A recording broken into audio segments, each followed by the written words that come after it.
Baby shark, Ah! In case you're wondering. Hey guys, I'm Chris. And I'm Jill. And we are, in case you were wondering, though we are missing a couple of people, Vicky and Amber are taking it off tonight, partly because Jill and I had an opportunity for date night in honor of Valentine's Day to go and see the movie Love Hurts. And so we're kind of excited about the opportunity for us to go ahead and just kind of give our spoiler-filled review of a really cool movie. I love the movie. What did you love about it? What did you like about it? Well, first off, it was the action in it. Okay. Because it was remnants of, it reminded me a lot of Jackie Chan style. And I'm really glad that you mentioned that because I absolutely agree. Quan, though I always can't help but think of him as Data from the Goonies. Yeah. But he absolutely channels Jackie Chan and his comedic kind of fighting style. Yeah.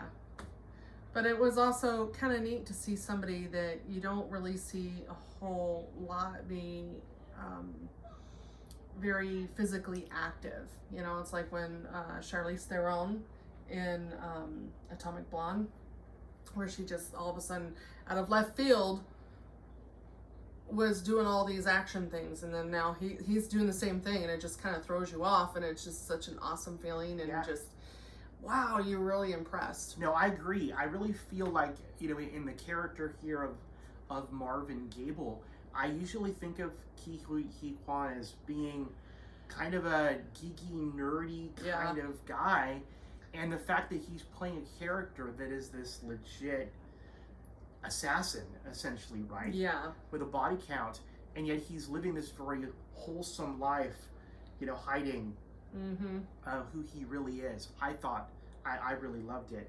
What else kind of stands out to you that you enjoyed about the movie? Well, it was, you know, some twists and turns, especially the poet. It was Mustafa's character, the Raven.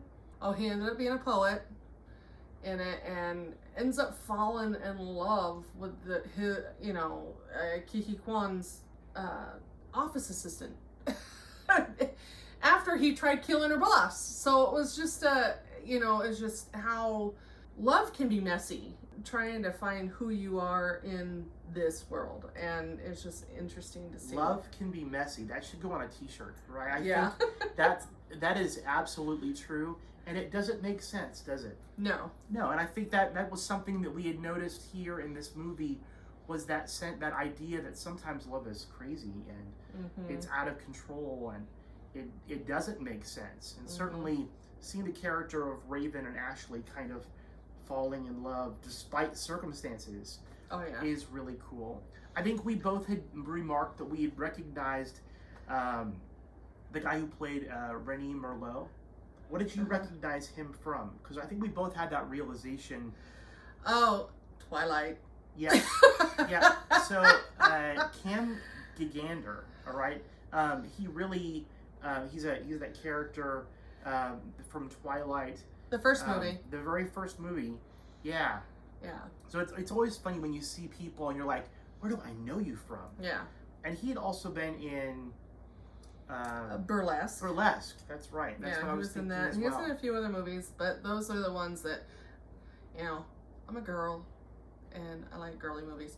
And, Okay, so I've got to say that if we're talking about characters we recognized, Sean Astin. Oh, definitely. Now. And, you know, I gotta admit, that scene in The Office, where Sean Astin's character gives Q1's character, Mark Gable, as that award for doing so well in the company.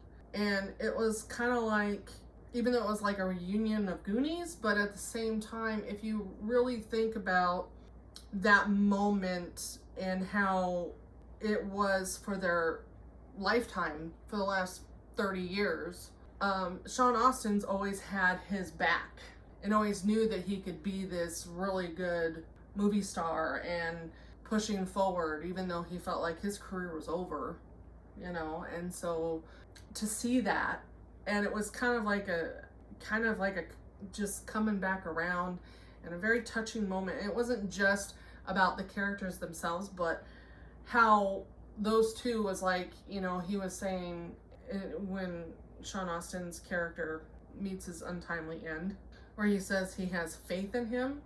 It was like he was actually saying it in real life. And that to me was like, wow. Yeah. I really loved seeing him. Yeah. You know, and we certainly remember him from the Goonies, but definitely also, you know, Samwise Gamgee from the Lord of the Rings. But my God, has he gotten old? Right? Oh, shush. I know, it's hard. It's hard. Like you're aging us. Our childhood heroes should not get old. Yeah. But it certainly happened.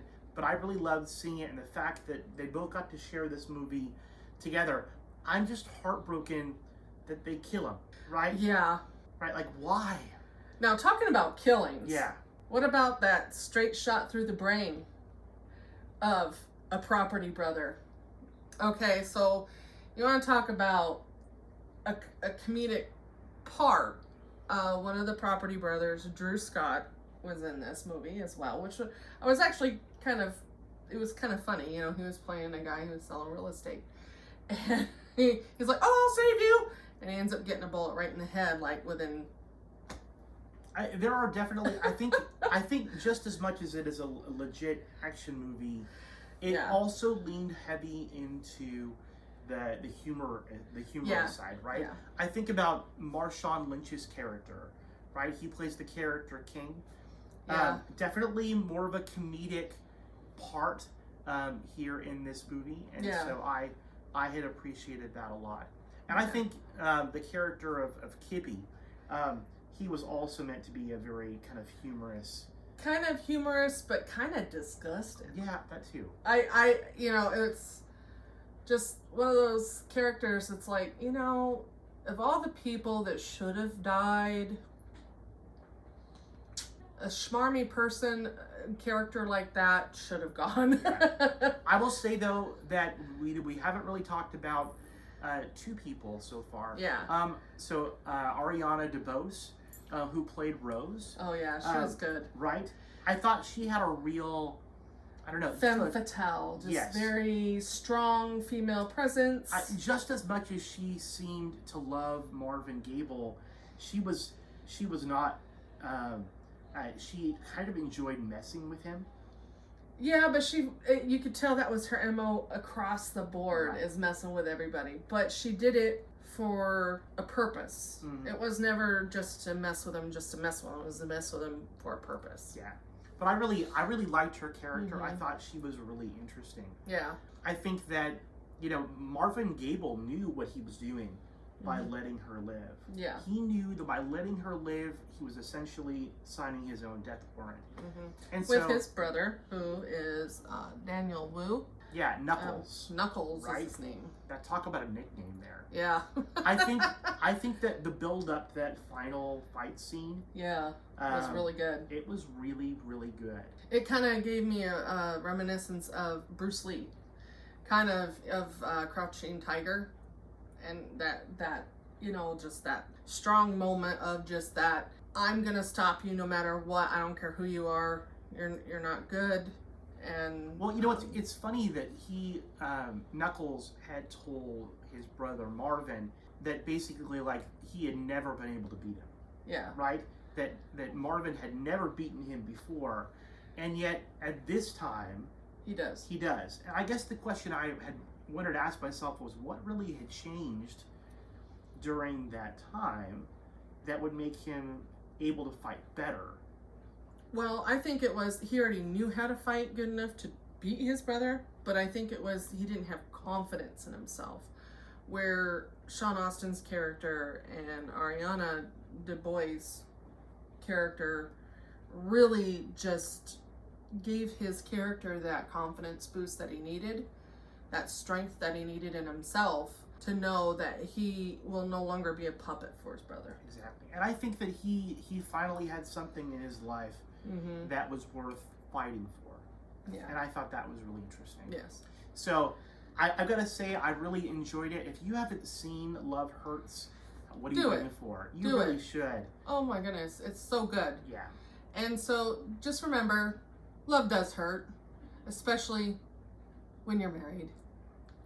I was gonna say, love hurts if you do it. If you don't do it right? Exactly. Yeah. Anyway, we want to thank you guys for hanging in there. If you have, make sure to go ahead and hit that subscribe button. Make sure you leave a like and a share.